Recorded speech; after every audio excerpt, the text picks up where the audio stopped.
They said no housekeeper had ever lasted in that mansion, not one. The towering wrought iron gates of the estate, perched in the wealthiest corner of Beverly Hills, were the kind of sight that made passers-by stop and stare. Every paving stone along the driveway gleamed as though no human foot had ever touched it. Rows of stately palm trees lined the path, their lush fronds swaying gently, offering a regal greeting reserved only for the most distinguished guests. Beyond them stood the pristine white structure, grand, imposing, and cold. It was like a fortress for the elite, perfect to the point of seeming unreal. But inside those walls was a battlefield. At the heart of it was the young mistress of the house, Madeline Bradford. Madeline was only 32, nearly 3 decades younger than her billionaire husband. People gossiped endlessly, calling her a trophy wife, married for beauty, a glittering ornament to show off. Yet even her harshest critics couldn't deny one thing. She was stunning. Tall and slender, with golden hair flawlessly styled, Madeline's icy blue eyes radiated authority and danger. She didn't simply walk, she glided on expensive heels. Even a morning stroll in the garden meant silk gowns from top Italian fashion houses. A cloud of luxury perfume lingered wherever she went, as if to remind everyone of her absolute, untouchable presence. But her beauty came with a frightening streak of cruelty. Her words were razor-sharp, able to cut deep and leave wounds that never healed. Madeline was infamous for striking housekeepers without warning. A slap, a shove, or a disdainful flick of the hand could come at any moment without reason. The most terrifying part wasn't the blows. It was the venom of her racism. Every maid in the household was a poor black woman, and every one of them had endured her insults about their heritage and skin color. She called them low class, uncivilized, uneducated, her gaze dripping with contempt if anyone dared stand too close. In the mere 6 months since becoming James Bradford's new wife, 9 black housekeepers had fled the mansion. Some left in the dead of night, tears streaking their faces, vowing never to return, even if it meant starving. Others slipped away before dawn, too afraid to glance back. One had even climbed over the back fence barefoot, stumbling through the dark until her feet bled, too desperate to risk stopping for her only pair of shoes. She ran as if looking back once would seal her in a nightmare forever. These women had all endured life's hardships before, but the humiliation and deep-seated prejudice from Madeline broke them. They surrendered, fleeing the hell that disguised itself as heaven. Neighbors began whispering about the Bradford mansion curse, that no black maid could last a month there. Some even warned young women not to take the job at all, for fear of wounds no amount of time could heal. Madeline herself dismissed the rumors entirely. To her, it was simply a matter of hiring and firing. Maids were nothing more than disposable tools, no different from her jewelry, replaceable at will. Every morning she awoke in her luxurious bed, surrounded by perfection. Yet behind those icy blue eyes lay nothing but an unsettling emptiness. Even billionaire James Bradford, the most powerful man in Beverly Hills, stayed silent about his young wife's cruelty. He buried himself in work, keeping his distance from family affairs. As long as the house remained immaculate and his public image untarnished, Madeline's revolving door of housekeepers didn't concern him.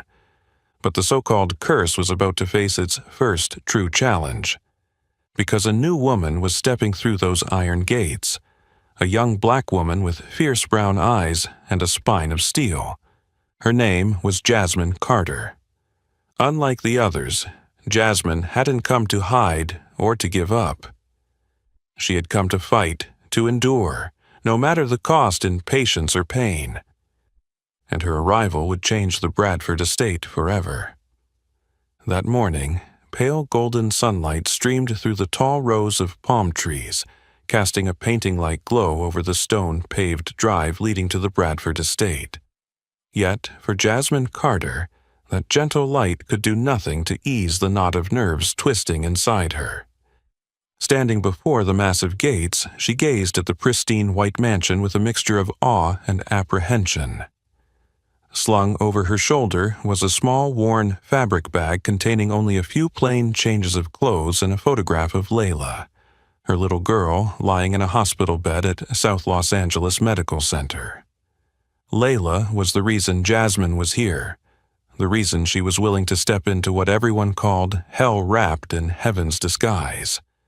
Layla had just turned 8, but she'd never known a normal childhood. Her fragile heart needed surgery as soon as possible. Jasmine knew it, but she also knew the staggering cost was far beyond her means. And so, despite all the horror stories she'd heard about the young mistress of the house, Madeline Bradford, Jasmine had chosen to stake everything on this job. 3 months, she told herself as she pressed the gate's intercom. Just 3 months and Layla will have a chance to live. The gate swung open, revealing Margaret Davis, the Bradfords' longtime housekeeper, her face as cold and unreadable as stone. Margaret's eyes swept over Jasmine from head to toe, lingering longer than necessary on her dark skin, as though it were a flaw to be noted and filed away.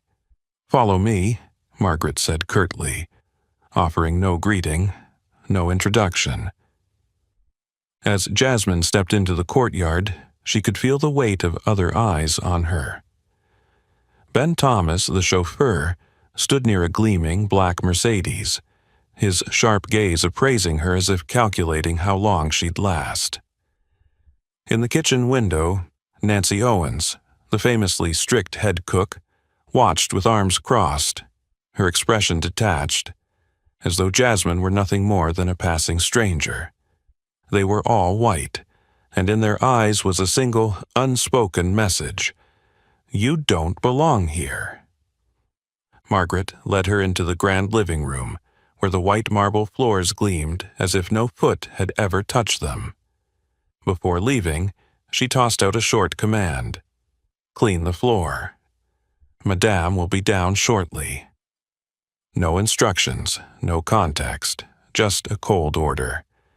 Jasmine understood what it meant. This wasn't simply about cleaning. It was a reminder of the place they'd already decided she belonged. She silently picked up a cloth, knelt, and began to wipe the floor slowly, meticulously, leaving not a speck of dust behind. "Do it well. Don't lose this job," she told herself. But just as she finished the last careful stroke, the sharp click of heels echoed from the staircase, each step measured, proud, and edged with a kind of quiet menace. Madeline Bradford appeared at the top of the stairs, her icy blue eyes fixed on Jasmine. She wore a wine-red silk dress that clung perfectly to her frame, her golden hair swept up in an impeccable chignon.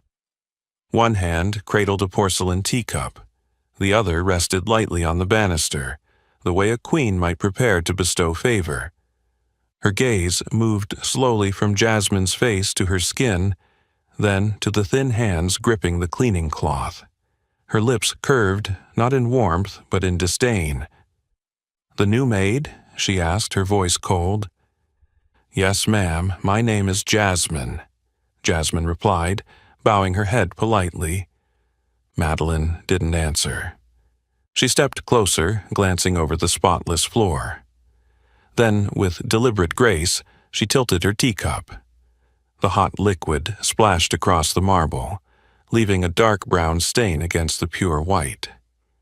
Jasmine recoiled in surprise, looking up at Madeline, who only gave a cool smile and shook her head as if Jasmine had committed some unforgivable error. "This floor," Madeline said softly, each word like a blade, "was perfectly clean before you stepped into this house. I'll never understand why they keep sending me lazy, clumsy people like you." Around them, other staff paused their work, curiosity pulling their eyes toward the scene. Madeline knew it. That was the point. humiliating Jasmine in front of everyone. "Clean it, now," she ordered, her tone almost satisfied as Jasmine dropped to her knees again, scrubbing while whispers of mockery floated in the air. Jasmine's face burned with humiliation, but she didn't cry, didn't protest. In her mind, there was only Layla, waiting, hoping her mother would come back with a chance to survive. 3 months, she whispered again, her voice a vow. I will not lose this job.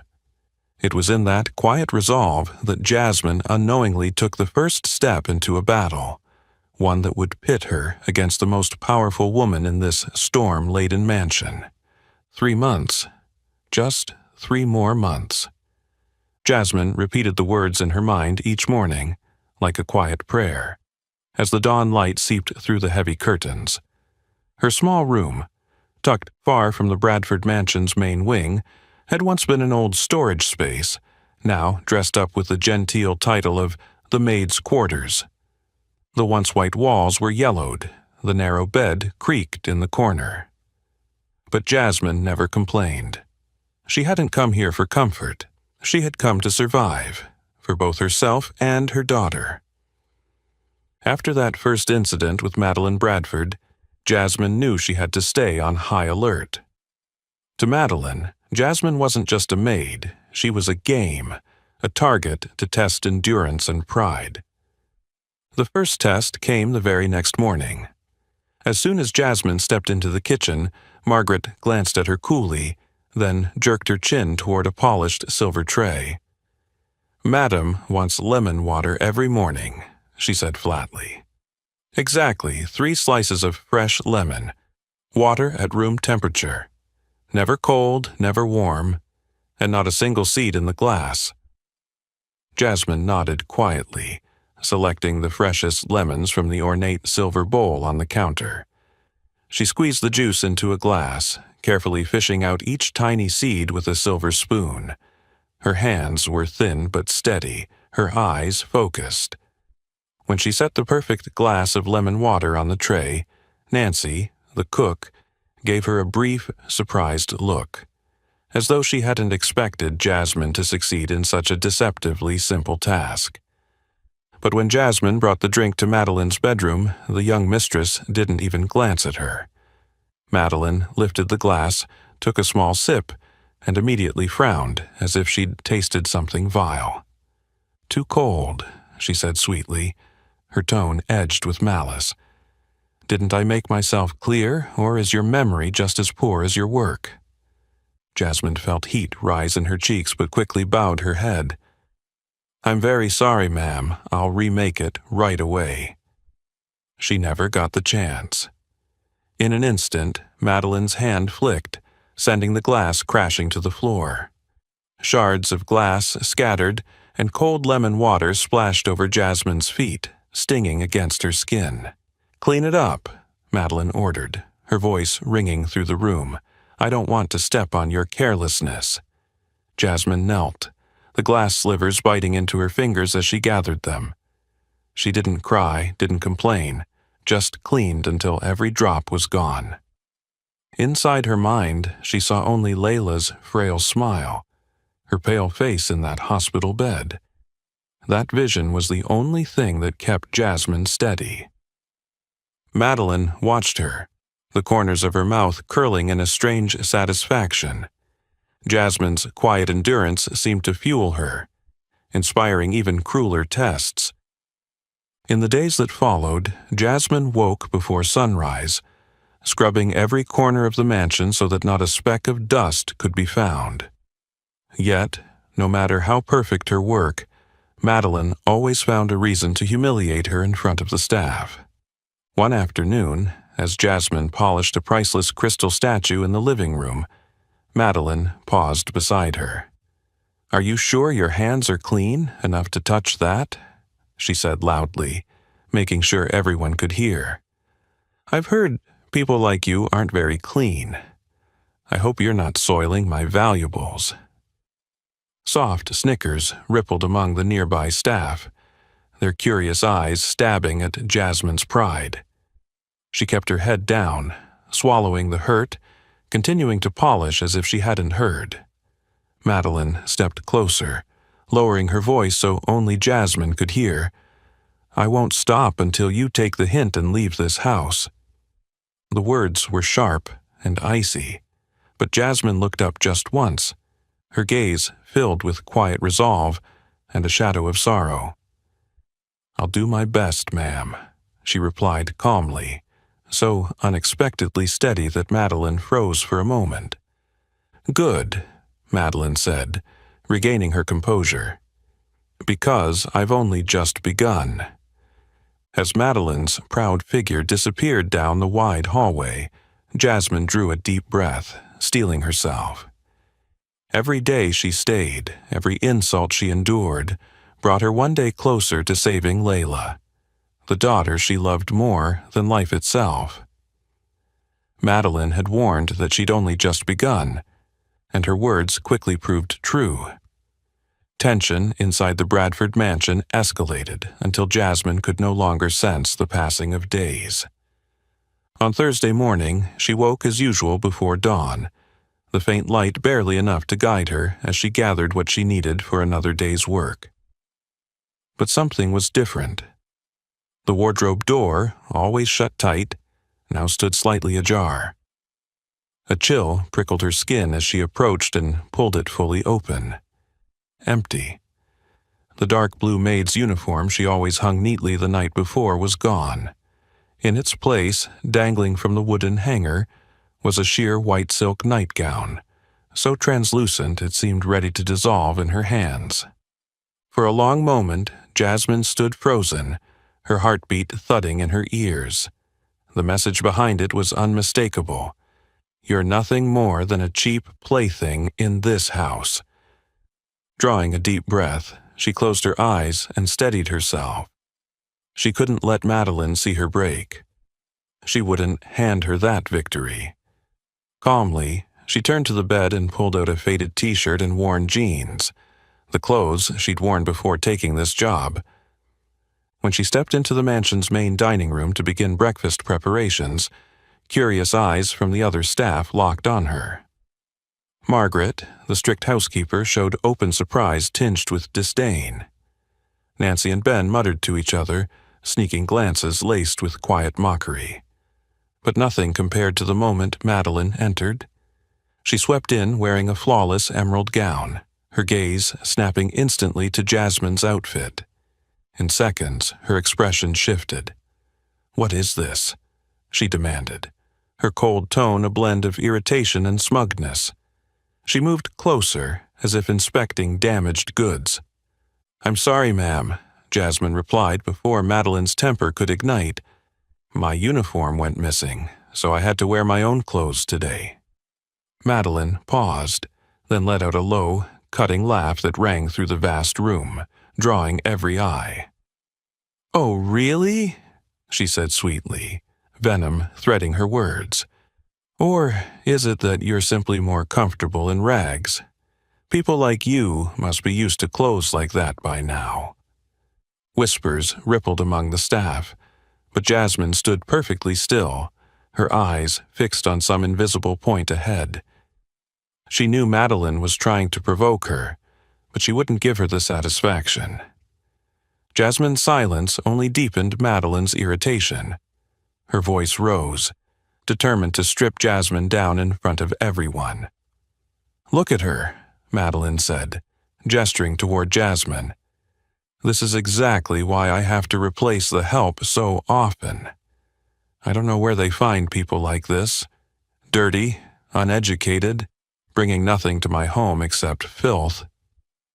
She stepped closer still, her voice dropping low, sharpened to a blade. "Do you think your skin gives you the right to behave however you please here? This isn't the ghetto you're used to. There's no place here for someone as low as you." The air in the room seemed to still. No one moved, no one spoke. Jasmine felt each word pierce her like a needle, the pain tight in her chest, stealing her breath. But she refused to cry, not now, not in front of Madeline, not in front of anyone. She bowed her head slightly, her voice calm, so calm it startled even herself. "I'm sorry, ma'am. I'll do better." That simple reply hit Madeline like a slap. She'd wanted Jasmine to crumble, to cry, to snap, anything that would justify throwing her out. But Jasmine didn't give her that. She accepted every insult with unnerving composure. Madeline turned sharply, her hands curling into fists as she walked away, rage simmering. She realized, for the first time, she was losing control. Jasmine's calm was her defiance, and it was working. Behind her, Jasmine returned to her cleaning as if nothing had happened. But deep in her heart, a silent prayer rose. "Layla, I will not give up. I promise." From the moment Jasmine calmly endured Madeline's cruel humiliation, she knew the psychological war inside the Bradford mansion had escalated to a dangerous new level. What she didn't realize was that from a distance, someone else had begun watching her closely, quietly, but with growing thoughtfulness. It was James Bradford. James rarely spent much time in the cold, pristine, white mansion. His life was consumed by multi-billion-dollar real estate projects across California, and he seldom concerned himself with domestic matters. But on this day, fate seemed intent on placing him squarely in the path of what had, until now, been nothing more than whispered rumors. Late in the afternoon, golden light from the setting sun spilled over the long upstairs hallway. Fresh from an important meeting downtown, James was tired and headed straight for his private study, until the sharp, icy tone of Madeline's voice drifted from the master bedroom. "What on earth are you doing?" Something in her voice, familiar yet unusually harsh, made him slow down and stop outside the door. Through the narrow gap, he saw Jasmine standing with her head bowed, trembling hands gripping a crystal perfume bottle that had nearly toppled from the vanity. It was Baccarat crystal, an anniversary gift James had once given Madeline. He knew its value, but also that it wasn't worth such fury. "I'm so sorry, ma'am," Jasmine murmured, her voice contrite but steady. "I'll be more careful." Madeline didn't let her finish. Her hand shot out, striking Jasmine's cheek with a sharp crack that nearly made her drop the bottle again. "Careful?" Madeline hissed, icy blue eyes flashing. "Do you know how much this is worth? You'll never own anything like this in your lifetime, Jasmine. I'm done tolerating the carelessness and stupidity of people like you." James froze, stunned. He had known Madeline could be exacting, even cutting, but never had he imagined her being so openly cruel to a household employee. What shocked him even more was Jasmine's response. No screaming, no tears, just silent endurance. Placing the bottle carefully back on the vanity, Jasmine bowed her head low and said softly, but with quiet resolve, "I understand, ma'am. I'll do better." Madeline's face twisted with frustration at the lack of reaction. With an irritated flick of her hand, she turned toward the door, nearly colliding with James. Their eyes met in a brief, tense moment. Madeline quickly recovered her usual, cool facade, but James felt something new. Discomfort at the look in his wife's eyes. "What happened?" he asked, voice calm but weighted. "Nothing," Madeline replied too quickly, her tone edged and defensive. "Just the maid's carelessness." James glanced past her at Jasmine, who was leaving the room with her head down, hands still trembling, but eyes burning with quiet determination. A strange feeling stirred inside him, not quite anger, but a sharp curiosity mixed with unease. "I think she understands her mistake," he said slowly, deliberately. "You don't have to be so harsh, Madeline." For the first time in their marriage, Madeline looked genuinely surprised by his pushback. "You don't understand, James," she countered coolly. People like her only work well if you keep them under strict discipline, otherwise they get lazy and sloppy." "People like her?" James repeated, his voice tightening, his eyes narrowing with a sudden probing sharpness. Madeline instantly realized her misstep. "I mean, the staff," she amended quickly. "They need tighter management." James said nothing more, his gaze lingering down the hallway where Jasmine had disappeared. The silence seemed to unsettle Madeline. She turned and walked away. But James remained where he was, and for the first time in their marriage, a deep, disquieting doubt crept into his mind about his wife's character. That night, alone in his study, James found he couldn't shake the image of Jasmine standing still, absorbing an unjust slap with almost inhuman composure. She was poor, vulnerable, but possessed a resilience he had never witnessed before. It intrigued him, not only about her, but about Madeline, the woman he thought he knew so well. Staring out the window, James made a quiet decision. Starting tomorrow, he would keep a closer eye on Jasmine. Perhaps then he would uncover the truth behind the perfect facade of this mansion and the storms brewing within. From the moment James Bradford accidentally witnessed his wife's cruelty toward Jasmine, he began watching his household more closely, especially Jasmine herself. She was a black woman with a fragile appearance, yet carried an inner strength he couldn't quite define. For Madeline, however, Jasmine's silence and unusual resilience only made her more irritated. That unsettling calm felt like defiance, and in Madeline's mind, Jasmine became a target who had to be broken. In the days that followed, the Bradford mansion became a stage for a string of suspicious accidents, all aimed squarely at Jasmine. One evening, while she was serving dinner to James and Madeline in the lavish dining room, Madeline suddenly stood. With a subtle but deliberate motion, she tipped a glass of red wine over, spilling it across an expensive white Persian rug in a violent crimson splash. "Why would you put the wine glass in such a stupid spot, Jasmine?" Madeline barked, her face a mask of feigned outrage.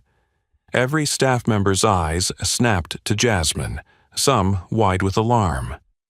From his seat at the head of the table, James studied Jasmine, expecting anger, a protest, or even tears.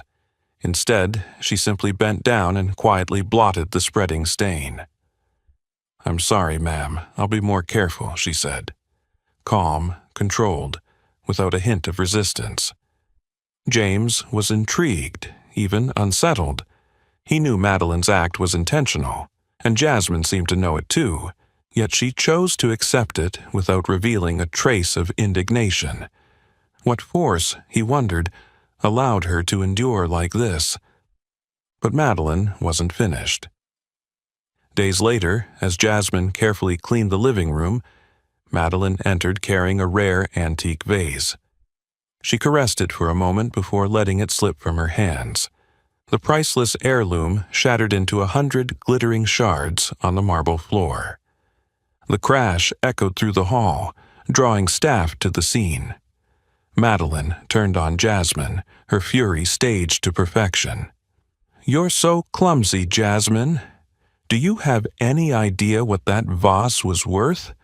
I can't understand why they still keep you here. You're a disgrace to this house."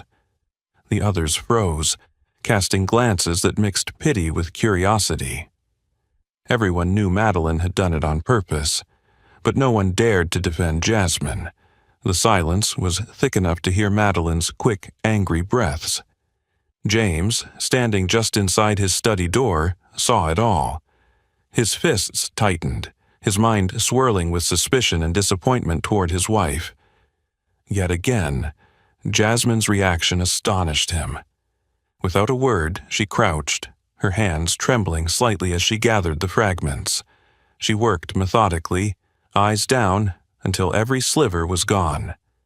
Then she rose, bowed her head slightly and said in that same steady tone, "I apologize for my carelessness, ma'am." Madeline stared hard, hunting for a flicker of weakness or rebellion in Jasmine's eyes. She found only stillness and an almost frightening dignity.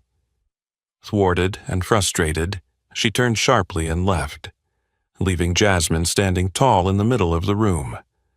From across the way, James couldn't look away from her. Why didn't she cry? Why didn't she fight back?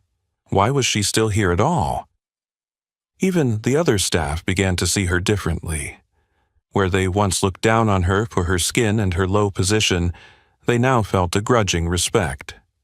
Margaret Davis, the cold, exacting housekeeper, softened her gaze when Jasmine passed. Nancy and Ben no longer whispered behind her back. They watched her quietly, almost in admiration.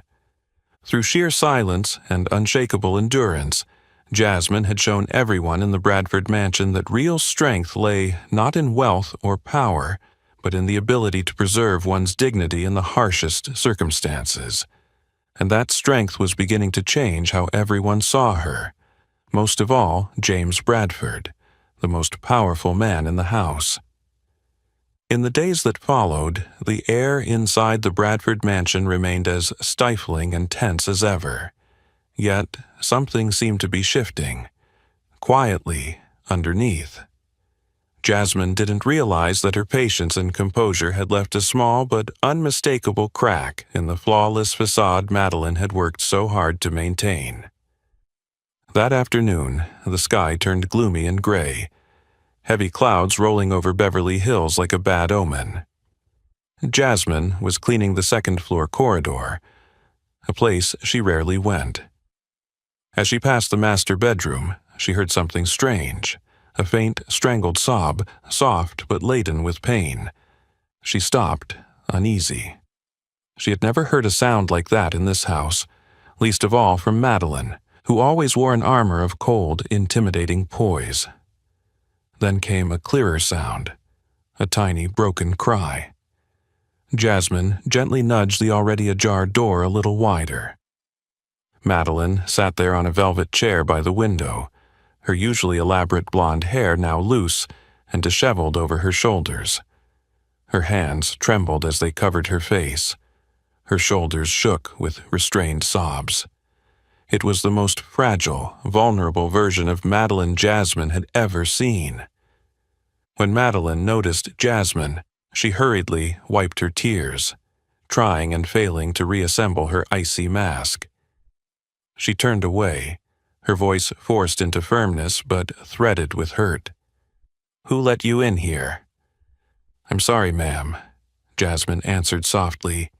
"I was cleaning the hall and happened to hear, 'Are you all right?'" Madeline was silent for a long moment, as if she meant to order Jasmine out immediately. But then her shoulders dropped, like someone too tired to keep wearing a mask. "You wouldn't understand, Jasmine," she whispered, her voice quivering with bitterness. "You could never understand what it feels like to be looked down on by everyone around you." Jasmine froze. It was the first time Madeline had ever spoken to her with true weakness and honesty. Jasmine stepped inside slowly, set her cleaning cloth aside, and kept a respectful distance, close enough to show she cared. "Ma'am, sometimes I do understand." Madeline lifted her eyes, startled, as if she couldn't believe what she'd just heard. "James's family. They've never accepted me," Madeline went on, her tone edged with an indescribable sourness. "They see me as a poor girl who married for money, someone obsessed with beauty and showing off. James's friends, too. To them, I'm just an expensive decoration, nothing more." She let out a small laugh, but it carried a deep, bruised ache. "I used to think that if I acted strong, cold, strict with others, they'd have to respect me. But the more I did it, the lonelier and emptier I felt." Jasmine listened quietly, and a strange feeling rose in her, something like empathy for the woman who had caused her so much pain. Her voice was low, tinged with sorrow. "I know what that feels like, ma'am. Madeline looked at her, suspicious at first, but the malice in her eyes was gone. Only a sincere curiosity remained. How could you possibly understand? Jasmine drew a slow breath, speaking clearly, steadily. I have a daughter. Her name is Layla.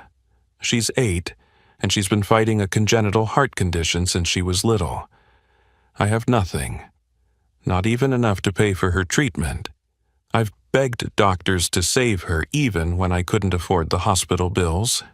Her voice tightened, but she kept her calm. Every day here, every time I endure the cruelty and humiliation, I tell myself I'm doing it for my child. Because if I can keep this job one more day, then Layla gets one more chance to live. Silence fell over the room. Madeline looked at Jasmine as if, for the first time, she truly saw her.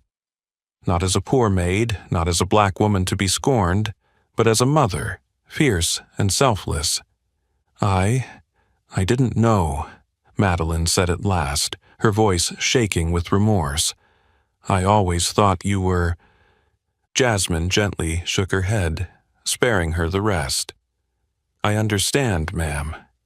Everyone carries their own prejudices, but sometimes life forces us to change our minds. I've been used to that for a long time.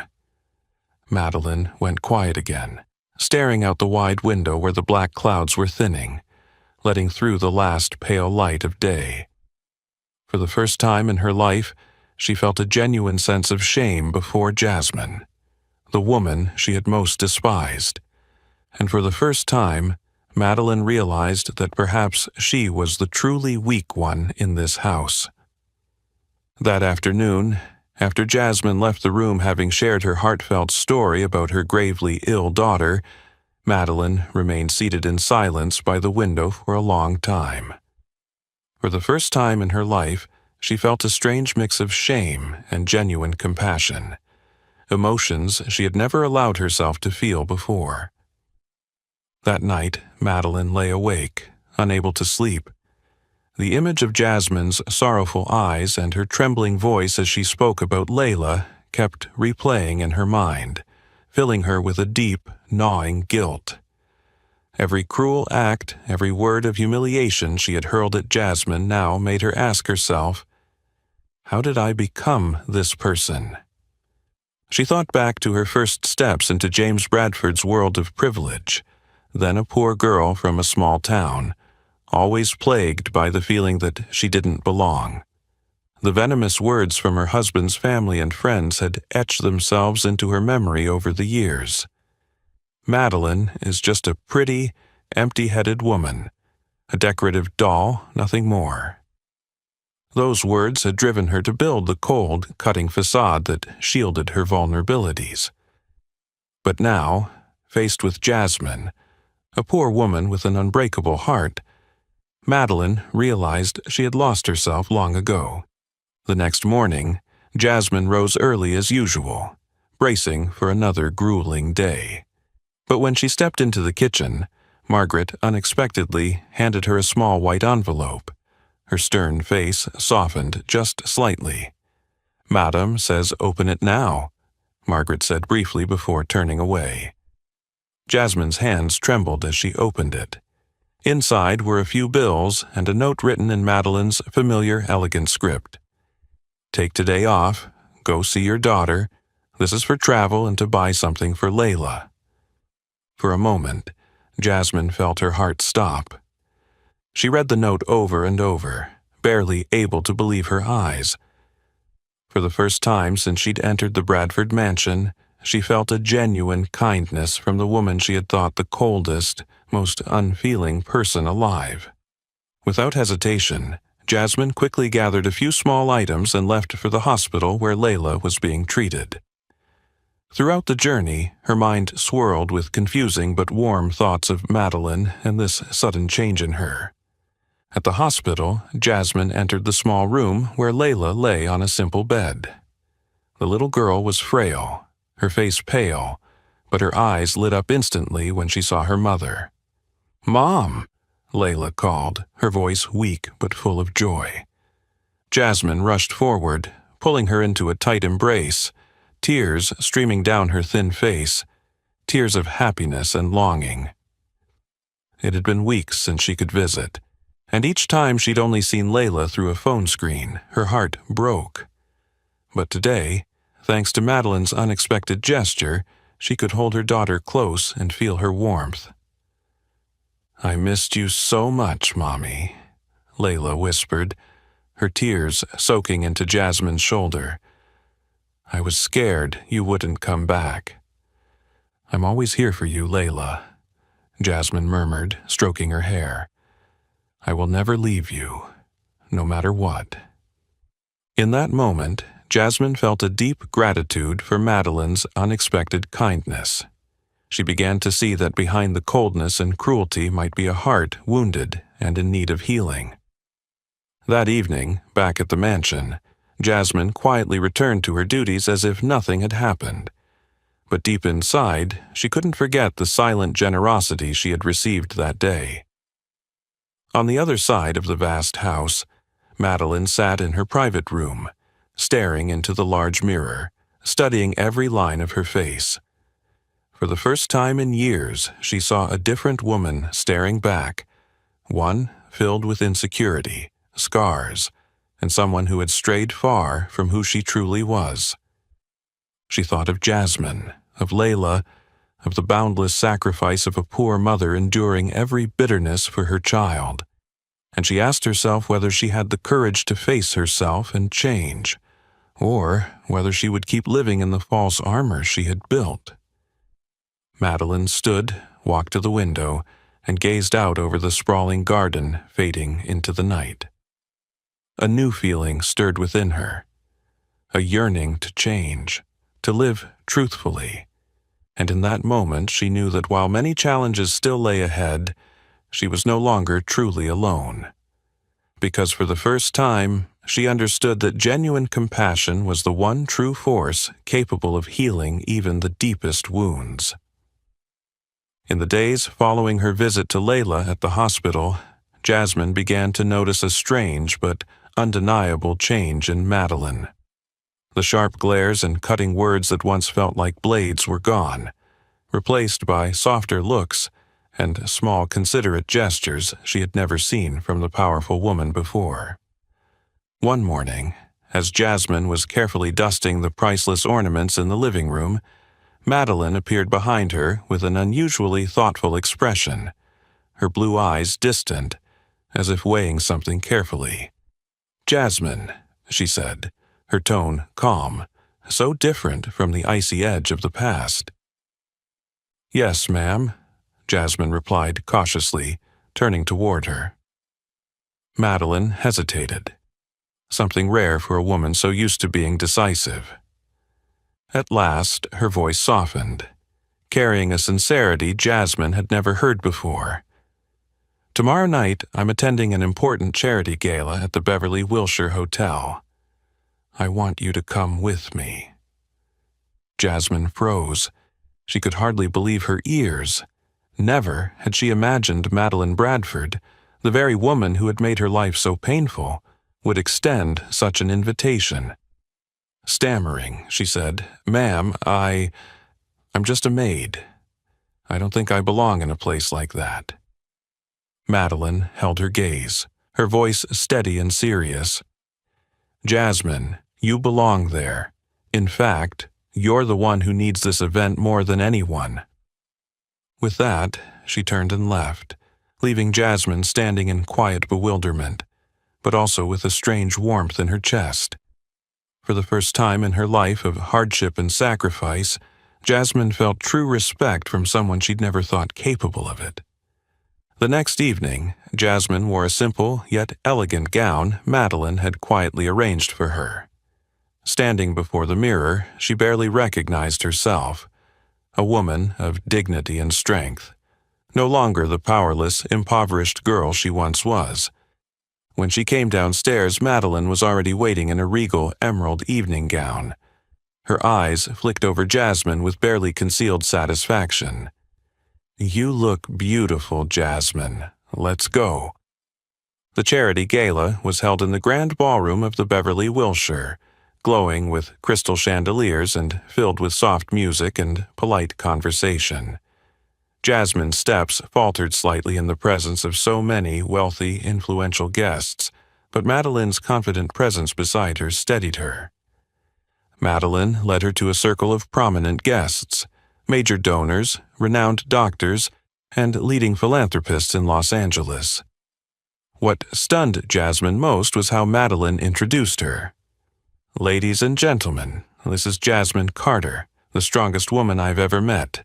She's an extraordinary mother doing everything she can to save her little girl's life." Every eye turned toward Jasmine, filled with warmth and respect. A distinguished older woman with silver hair approached, smiling kindly. "Hello, Jasmine. I'm Dr. Helen Foster, representing the Loving Hearts Foundation. Your story touches me deeply. How can we help you and your daughter?" Jasmine hesitated, her heart pounding. From behind, Madeline's gentle, encouraging gaze urged her on. Finally, Jasmine spoke with quiet honesty. "My daughter, Layla, has a severe congenital heart condition. I just want her to have the surgery she needs so she can live like other children, but I can't afford the cost." Dr. Foster's expression softened into resolute compassion. "I understand. Our foundation can cover all the expenses: hospital bills, medication, the surgery, and post-operative care, everything." Tears welled in Jasmine's eyes. She stood frozen, unable to speak.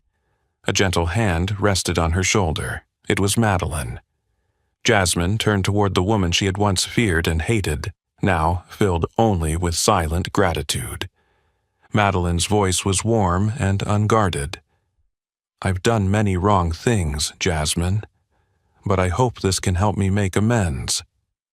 "Ma'am," Jasmine replied, her voice trembling, "you've given me the most precious gift I could ever hope for. I don't know how to thank you enough." Madeline shook her head and offered the most genuine smile Jasmine had ever seen. "No, Jasmine, it's I who should thank you. Because of you, I finally see how wrong I've been all these years." And in that moment, beneath the gentle light of the grand ballroom, the two women, once worlds apart, stood side by side, united by compassion, understanding, and a shared hope for a new future. After the magical evening at the Beverly Wilshire Hotel, everything in Jasmine's life began to change. The heavy, suffocating air that once filled the Bradford mansion seemed to lift little by little, replaced by hope, trust, and a deep gratitude that had never existed there before. A few days after the charity event, Jasmine received an important phone call from the hospital. The gentle voice of Dr. Helen Foster came through the line. "We've completed all the arrangements, Jasmine. Layla's surgery will be on Monday morning. The Loving Hearts Foundation will cover everything. Your daughter will soon be healthy again." The moment she heard the news, Jasmine sank into a chair, her hands trembling around her small phone. Joy, relief, and gratitude flooded her so completely that she couldn't speak. Tears streamed down her face. For the first time in years, she truly believed in miracles. From the hallway, Madeline stood quietly, watching. A small, bittersweet smile touched her lips, but she didn't step forward or speak. She simply observed, feeling an unfamiliar peace. For the first time in her life, she knew she was doing something truly right. On Monday morning, Jasmine woke early, preparing to head to the hospital. For the first time since she'd arrived at the mansion, every staff member greeted her with genuine warmth and respect. Margaret, the strict housekeeper, had prepared breakfast for her and gave a small nod as she passed. "Good luck, Jasmine. We're all praying for your daughter." Nancy, the famously stern cook, looked at her with kindness for the first time. "Trust the doctors, Jasmine. Layla will be fine." Ben, the chauffeur who had once been openly skeptical, offered to drive her himself. I'll wait here for you, Jasmine. Don't worry, he said sincerely. On the drive, Jasmine thought of Madeline. She knew that all the positive changes she'd experienced recently had started with her. The powerful woman had quietly made everything possible for her and Layla, asking for nothing in return. The surgery took hours, each minute feeling like an eternity. Jasmine sat in the hospital corridor, hands clasped tightly together, silently praying for her little girl. Finally, the operating room doors opened and Dr. Foster stepped out, relief in her smile. The surgery went perfectly, Jasmine. Layla will recover and be healthy soon. Jasmine broke down in tears right there in the hallway, her face lit with joy and gratitude. After all the hardship, she could finally see her daughter with a chance to live, to have the life every child deserved. That afternoon, when she returned to the Bradford mansion, she was surprised to see Madeline waiting for her at the entrance. The young mistress, once so cold and harsh, now looked at her with genuine warmth. "Layla's all right?" Madeline asked softly, her tone free of pretense. "Yes, ma'am. The surgery was a success. I don't know how to thank you enough, Mrs. Bradford." Madeline shook her head, her gaze steady and full of understanding. "Jasmine, I don't need your thanks. I should be thanking you. You've helped me realize so many things I was wrong about in my life." In the days that followed, the shift in the house spread beyond Jasmine and Madeline. It touched everyone on staff. The suspicion and coldness of the past vanished, replaced with sincere care and respect. Even James Bradford, the powerful man who had always kept his distance, began to see Jasmine differently. One afternoon, he met her in the garden and, for the first time, spoke from the heart. "I'm glad to know your daughter is healthy again, Jasmine. And I'm grateful for everything you've endured here. You deserve the respect and thanks of everyone in this house." Jasmine smiled gently, her heart full of peace and gratitude. She knew that all these miracles had begun with the deep change inside Madeline. The woman who had once caused her so much pain, yet had become the greatest benefactor of her life. And in that moment, Jasmine understood. True strength isn't in power, wealth, or appearances. It lies in the ability to love, forgive, and truly understand one another. These were lessons that she and Madeline had both suffered greatly to learn. The transformation within the Bradford mansion was quiet but unmistakable. What had once seemed impossible was now reality. No more condescending stares, no more whispered insults behind Jasmine's back. In their place were genuine respect, friendly looks, and even gentle smiles she never thought she'd find in this house. Even Jasmine was surprised by the change. But what astonished her most was Madeline's evolving attitude. The woman who had once caused her so much pain was becoming the strongest source of support she had in this vast home. On a Monday morning, while Jasmine was busy with her usual duties, Margaret approached with her usual formality, but her eyes carried an unfamiliar softness. "Madam wants to see you in her study immediately, Jasmine." A flicker of worry passed through Jasmine, but she steadied herself and walked to the study. Madeline sat behind her desk, serious, yet, for the first time, her eyes held warmth. "Sit down, Jasmine," she said, her tone gentle yet firm. Jasmine took the seat opposite, her hands resting on her lap to steady her nerves. She didn't know what Madeline intended to say, but deep down, she sensed this meeting would mark a turning point in her life. Madeline began, her voice clear and assured. "I've been thinking a lot these past days, Jasmine. I realize I made a terrible mistake in how I treated you before. More importantly, I see that you are the one who's brought the most positive change to this house." For a moment, Jasmine sat frozen, eyes wide with surprise and emotion. Starting today, Madeline continued, her tone deepening with sincerity. I want you to manage the entire household staff. You'll take over Margaret's responsibilities in overseeing daily operations. This isn't just a promotion. It's the respect you truly deserve. Jasmine felt her heart stop for an instant. She had never imagined reaching such a position, especially in the very house where she had once endured so much humiliation. Ma'am, she stammered, her voice trembling with emotion. You've earned it, Jasmine, Madeline said with a soft smile and an encouraging gaze.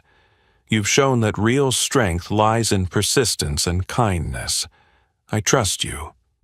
At that moment, the door opened and James Bradford entered. His face was serious but carried a rare trace of emotion.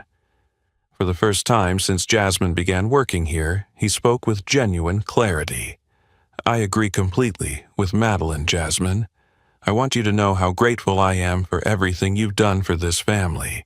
You've helped us restore true peace to our home. James stepped closer, gently placing a hand on her shoulder, a gesture of profound gratitude and respect. Thank you so much, Jasmine. You are truly a priceless gift we've been fortunate to have. Tears slid down Jasmine's cheeks. Bowing her head, she said softly, I'm the one who should thank you both for letting me stay, for saving my daughter. I can't express how deeply grateful I am. Madeline nodded gently, her eyes warmer than ever. We only did what was right, Jasmine, and now I have one more surprise for you. She took out a small key and placed it in Jasmine's hand with a tender smile. From now on, you'll move into the manager's apartment here on the estate. It has everything you need. You'll be far more comfortable. Jasmine stared at the little key in her palm, too moved for words. Just months ago, she had been despised and humiliated in this house. Now, she was receiving true respect, a position of leadership, and a fully equipped home where her daughter could soon live with her. That very afternoon, she moved her few belongings into the apartment. It was spacious and airy, with simple yet tasteful furnishings Madeline had quietly arranged. From the window, Jasmine could see the mansion's peaceful gardens in full view. Standing there, she felt the profound shift in her life. She had not only gained a better job and a more comfortable home, she had regained her sense of worth, something she thought had been lost forever. In that moment, Jasmine silently thanked Madeline and James Bradford, and even the painful trials she had endured, because she now understood. Sometimes the greatest gifts in life come from the most unlikely places,